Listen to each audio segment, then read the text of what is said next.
বিশেষ করে আমাদের সিলেটের রাখানেঘাটও কিছু সুনাম শুনে যান, তবে আমার মুখ থেকেই না, আমাদের সিলেটের ফাহিমা চৌধুরী ভাই মুখ থেকে শুনে যান। শিক্ষার্থীদের ঝুঁকি যখন খারাপ নয়, ধার্মিক তারা হিসাবে খানেঘাট এখনো পর্যন্ত যাবে আমার অসম্ভব মায়ার একটা জায়গা। মাদ্রাসা ইব্রাহিম পরিষদ জিয়ারত করার ইচ্ছা, ফুলতে জকিগঞ্জ সাহেবের যে বাড়ি যাওয়ার খুব ইচ্ছা আছে, সলিদারি সাহেব, মামুর খানি সাহেব, মুহাদ্দিস। আমার নাম ফাহিম নানি, এই নামটা কিন্তু আমার আব্বার সলিদারি হিসাবে আমার নামটা ফাহিম হইতো।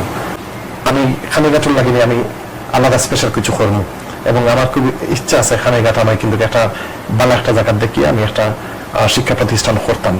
আমি খানেঘাট এখন পর্যন্ত ঠিক মতো গেছি না এবং তারা যদি আমার বকাও দেয় তাতে আমার কষ্ট হইতাম না, এখন তারা হক অনেক বেশি।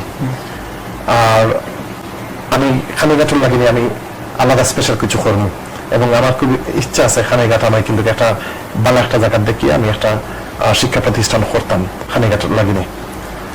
আমরা পুরো বাংলাদেশের মধ্যে সিলেটের মধ্যে 1 নম্বর দিকে খানেঘাট সবথেকে ধার্মিক এবং যে থানা হিসেবে এবং শিক্ষিত